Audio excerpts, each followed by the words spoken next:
สบายดีอาจารย์และหมู่เพื่อนทุกๆคน ข้าพเจ้าชื่อว่านางเพชรสนา พรหมจันทร์ ซึ่งสังกัดอยู่ห้องขอ มื้อนี้ข้าพเจ้าจะมาสอนเกี่ยวกับการสร้างอีเมล ทำอิฐเราก็ไปที่ Google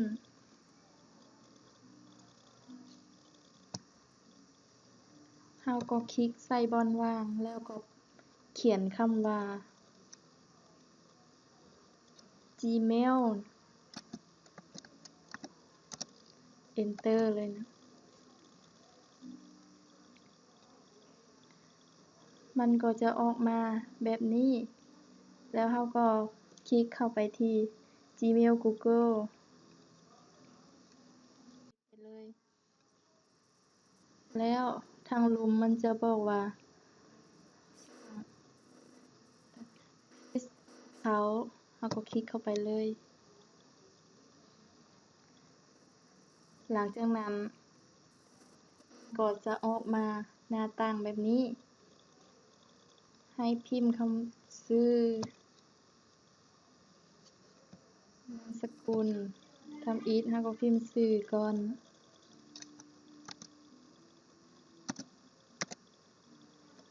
พิมพ์พรหมจันทร์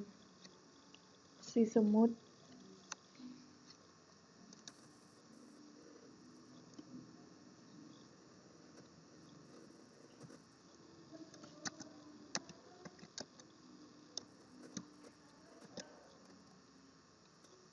แล้วเราก็เลือกชื่ออีเมลที่ต้องการ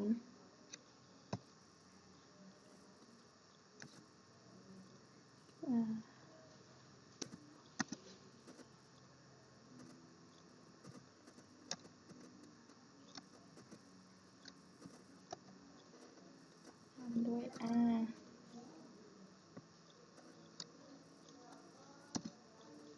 gmail.com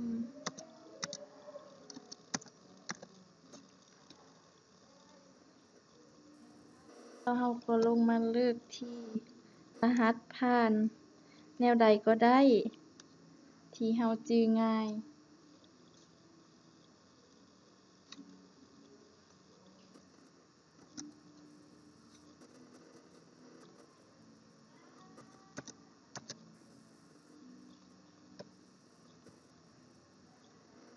แล้วก็ใส่อีกเทื่อหนึ่ง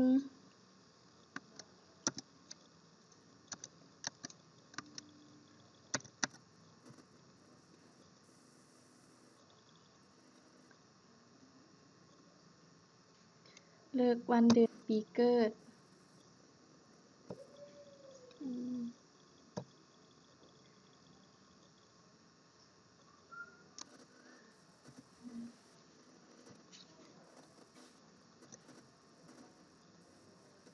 แล้วก็มาเลือกเพศเนาะ เพศหญิงหรือเพศชาย เราเลือก Female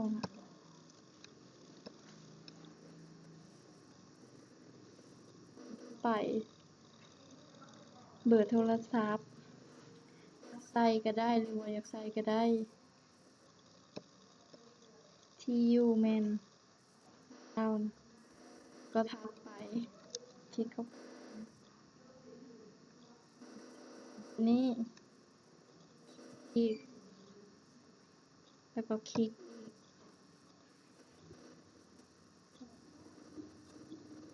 เราก็เข้าไปที่ I agree คลิกเข้าไปเลย มันก็จะบอกว่า continue to Gmail แล้วเราก็คลิกเข้าไปอีก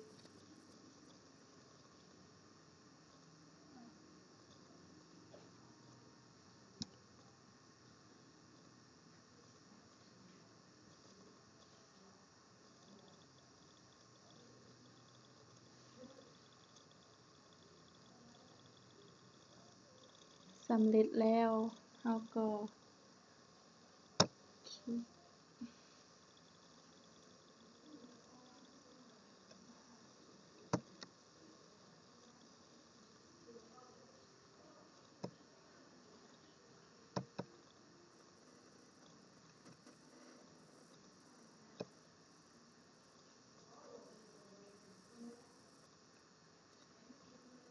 มันก็จะบอกว่าไปที่ Gmail นะ